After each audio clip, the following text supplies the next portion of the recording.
We first have a look at a video, and then Harald Eisenecher will start. Sorry.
Hello, everybody.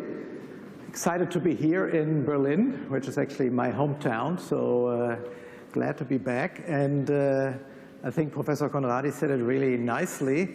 Everybody is talking these days about big data, and it's exciting stuff we see as well here. And we've seen some future vision about how we gather data in a different way. We've heard from Facebook how we can maybe use this for our travel needs. But I want to talk today about the importance of big data. And actually, as I said, everybody is talking about. Let me just ask you a question. How many people of you in the room have data in their job title? Almost nobody, one or two, I see. How many in the room think that data or big data is really important for the success in their jobs today? Now, that's much more. So, and that is interesting. Because let me just take a look at two big German companies, Deutsche Telekom and Siemens, and what you have maybe seen there in the last 6 months is that very data-driven leaders, the chief financial officers, got elected CEOs.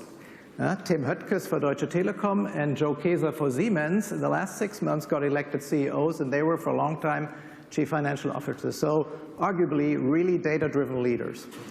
Wolfgang Meyerhuber, chairman of the board of Lufthansa, Professor Conradi mentioned that I have a connection to Lufthansa as well, mentioned in the search for the new CEO that the ability to work with big data is one of the key arguments he was looking for. And he selected, as we all know, Carsten Spohr, who is a pilot. And arguably pilots also have to do a lot with data from their training. So I think, I don't want to do career counseling with you here today. That's not the purpose of the session. I want to talk about big data as a technology trend. However, I just think these things are no coincidence, and these show the importance of big data. So what will I do? I will talk to you about how big data will shape the future of travel, how we can all create value with it, and the third thing is what a future vision may hold with big data in your respective fields of responsibility. And now I hear some of you in the room nod your head and say, well, travel always has been data-rich. And that is true. Travel is driven by data. Is maybe somebody just put big in front of data and called it big data, and that's what it is? No. The short answer is no. And the reason for that is, why it's different is because of three things. First is it's just about volume. So data today is so much more than it was just a few years ago, and I mentioned a few examples. And also the processing capacity of the data and the structural databases we have is much, much higher than it used to be. So I think we have much more data. We have data in much more real time, real time, the velocity of it. Everybody is streaming today. I saw people putting the Facebook guy basically on his smartphone as a video, but that's real-time streaming data. And it also comes in a structure which is very different from conventional databases. And then from a variety point of view, we have much more data sources. You know, Facebook was just on stage, Twitter. I mean, these sources were not there 10 years ago. Some of them were not even there 5 years ago. So we have much more sources available. They come in real time, they come much faster, and they come in much more. That's why big data is very, very different from just normal data. So, and what does it mean for us? And so what we did, and I want to give you a practical example about how big data is different from data is. Sabre looked at the average digital footprint of a person in the world. So, and that is everybody on average produces 1 terabyte of data in any given year. So what kind of data are we producing? We're producing, you know, obviously emails, tweets, SMS, all these kind of things. If you do online banking, you go on a website, you always produce data. If you add this up over a year, on average, every person is 1 terabyte. If you want to put this 1 terabyte on paper, this would reach about 6,500 meters, as you can see. It's almost as high as an airplane flies, and that's 18 times the height of the Alexander term here in Berlin. So this is amazing amount of data we all produce as our digital footprint. Now, you may say, well, we are here to ITB. What about the travelers? And so we took a look at the travelers' digital footprint. So, because arguably, travelers are a little different than the average Joe, as we all know. So we are in more places. We do reservations of stuff, which, you know, my mom, my dad wouldn't do because they don't travel. We check in on a mobile. Usually we do that. We are sharing our stuff on Facebook, on other means. So we are producing more data than an average person. Well, we don't know exactly how much more. That's actually part of a research program which is currently undergoing at Sabre, because we want to find out what the digital footprint for a traveler is. But the key thing is the traveler is producing more data on any given day than the average person around the world. Why is this important? I think it's important for us as the industry. Travelers are really data magnets. They are producing more data. They are giving us, basically, they are delivering us, you know, the oil of the 21st century, as Professor Conradi said, you know, basically as, you know, freebie to our footsteps, to our doorsteps. That's why travelers are data magnets, and they're giving us what we can, they're giving us the resource to really work with on our big data. So we're all data magnets. We all like to produce data. So what can we do with it now? How can we use it? And I like to think about how we can use big data in basically 3 simple questions. Question number 1 is, what kind of big data do I gather? Question number 2 is, what do I learn from this big data? How can I analyze it? How can I visualize it? And the third one is, what do I do with the data? What can I achieve with it? How can I make more sense for that for my business? And I want to go through all of these 3 questions with you, show you a few examples, and obviously give some thoughts about each one of them. So let's start with the first one. What do I gather? I think there would be probably nobody in the room who would dispute that we have much, much more data at our hands today than we had a few years ago. Actually, in every second, there is more data put online, new, than there was in its entirety 20 years ago. Some people would argue that in the last 2 years, 90% of all data was created. And if you just look at the 340 million tweets Twitter is producing every day, and you look back to the Oscars last Sunday when this selfie of Ellen DeGeneres produced over 2 million retweets just until the end of the Oscar ceremony. And I think it's above 3 million right now. So this is amazing. It's an amazing amount of data which is produced and which can be gathered and stored. And just this morning in the talk from Nico Müller, whoever listened to that, you saw so many new opportunities of gathering data, the bionic eye, Google Glass and other stuff. This is all creating and gathering data. And so the amount of data which we'll be gathering, storing, and then accessing will increase many folds over the next couple of years. So let's look at a practical, let's look at one other thing, which I think this is really good, and that has to do with the cost associated with that. Because it's not only that we have much more data in our hands, the storage of this cost is getting much cheaper. And that means that in 2008, storing 1 gigabyte cost about 30 cents. And today, you can store 30 times the amount of what you could store in 2008 for the same cost, or the same amount for 1 cent. That is really different. And it's not only different for all of us, the constituents in the travel industry, because we can access this now with lower cost. It's get cheaper for us. The other thing is that this enables a lot more people to come into the travel industry. Startups, we have the Silicon Alley here in Berlin. A lot of startups can now, with relatively low cost, provide services to the travel industry. And I think this will be really a change coming up over the next couple of years due to this lower cost here.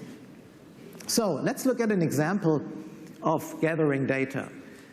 In April this year, Disney plans to launch their Disney Magic Band, which is a wristband. You all know this from Jawbone and other things.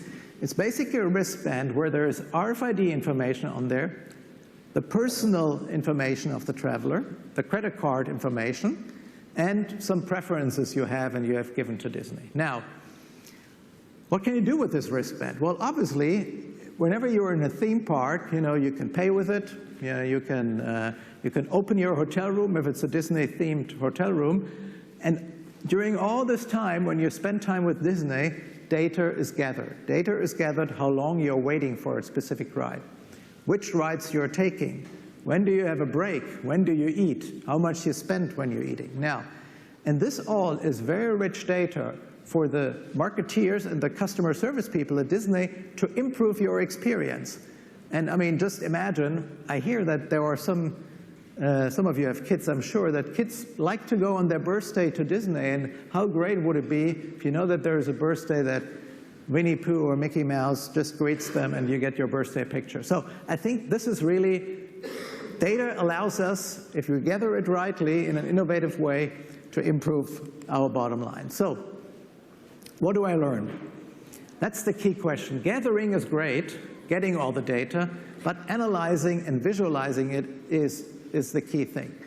And analyzing is one thing, visualizing, I think, is much more important, because due to the huge amount of data which we have to find simple ways and easy ways of really visualizing that data and making sure that the learnings come across in an easy way rather than in trillions of bytes. And let me assure you, the typical Excel spreadsheet doesn't help you anymore in analyzing and visualizing big data.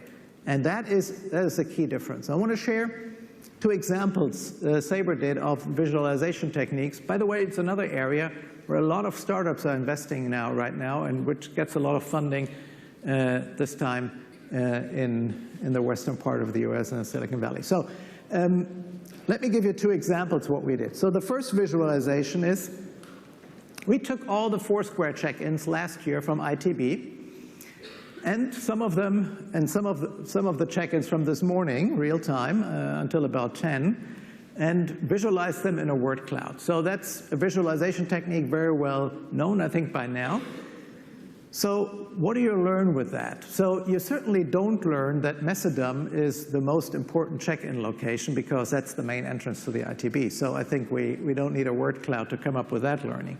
But the much more important things are, there are over 350 possible check-in places here at ITB. So the more important ones is, what are the next 10 or so which are in this word cloud, which you can use for your marketing and sales activities if you are either exhibiting or visiting ITB here.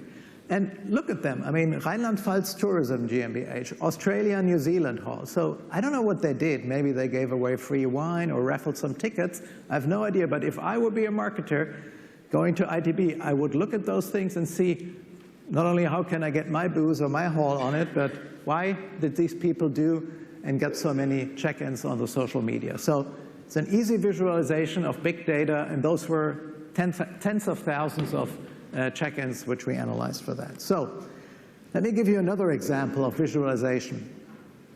This is what we call at Sabre a hotel heat map, and actually this is a project we did for one of our hotel customers a while ago. At Sabre, we are shopping over 1 million hotels every day, and we are booking a high 6-figure number every day, so hotel is really at our core as well. So what have we been doing for this customer? We are comparing in this heat map. Red is high activity, green and blue are low activities.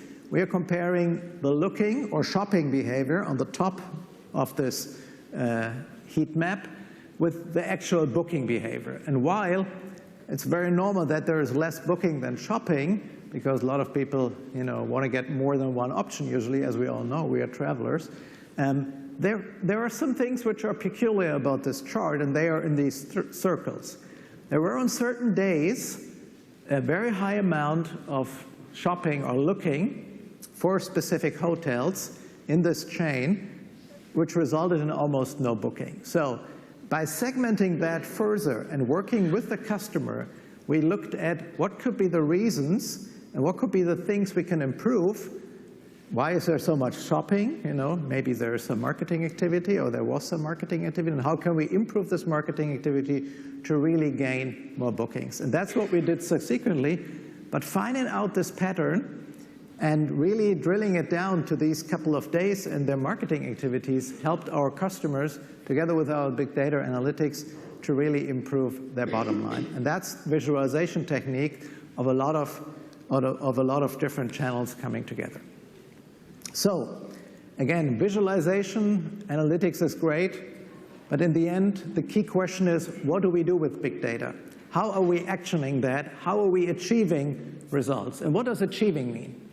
Achieving means either we are able with big data to predict in a much better way the future for various reasons. I'll show you some examples. Or we can personalize more. That was an example in the heat map. Or the third thing is, obviously, we can gain operational efficiencies, save costs, very easily. So all three of those result into a higher sales, either higher sales or lower cost, and will improve the bottom line. And only then big data is really useful, if we can all create value with it. And I will want to give you a first example, which I think is a very interesting one. I called it the Kate Middleton effect.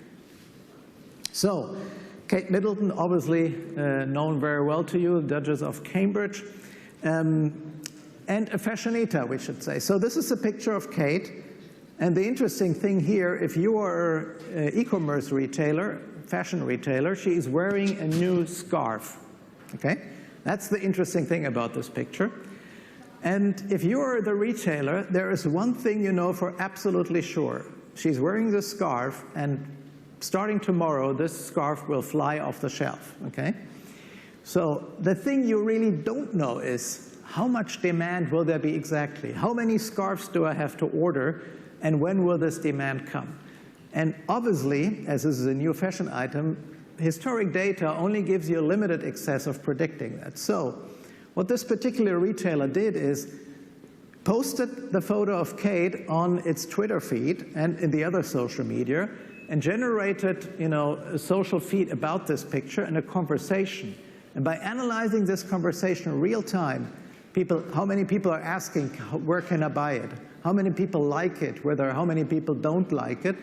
They combined this unstructured data with the structured data they had from previous experiences, how Kate's fashion items behaved, so to say, and predicted their sales, or their ordering, first of all, of this scarf, and then their sales in a much better way. So it's it's analyzing the data, and then it's actioning the data in terms of the ordering process, how you can use big data, combining structured and unstructured data. And maybe a little Sabre story aside, because you see me wearing red shoes here, and I think actually all of the Sabre people, if you come to our booth, will be wearing red shoes. It's part of our branding, and it's part of our marketing as well. And when we started the marketing, Sabre's color is red. Back in 2012, we ordered actually Adidas training shoes for our first wave.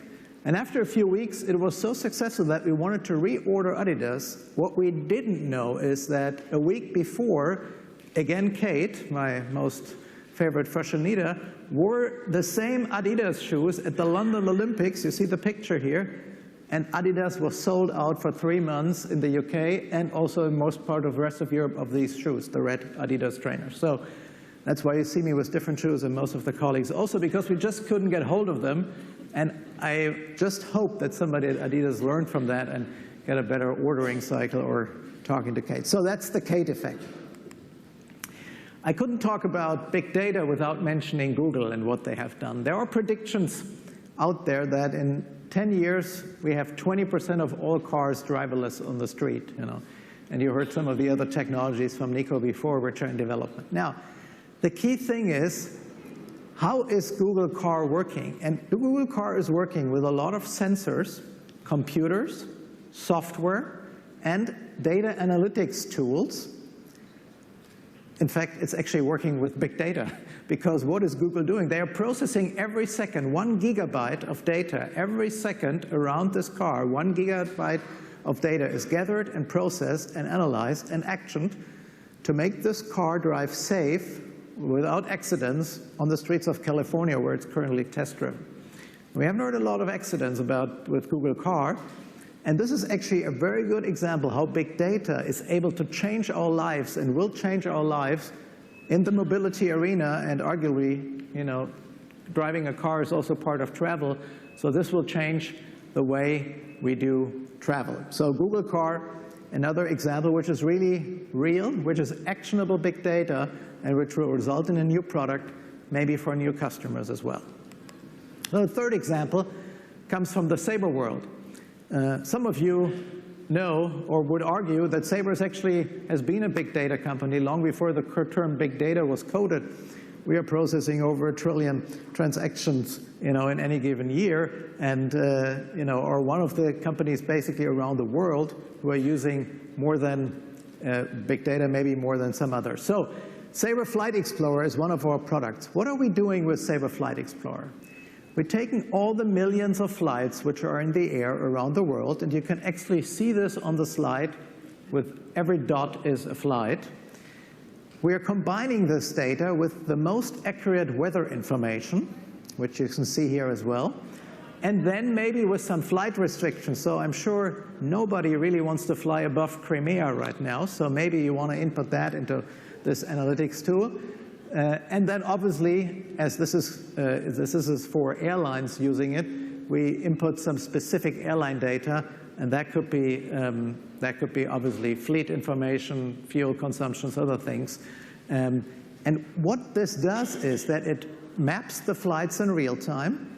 It basically reports every deviation from a planned flight track, and then it helps the airline make a respective decision about an operational inefficiency, maybe to delay a flight, maybe to reroute the flight, maybe to use a different aircraft if they have the choice. So this is operational efficiencies at its best, used by a number of airlines, a product basically which is based on big data and which is, in real time you would see the stuff moving on the screen rather than static, obviously.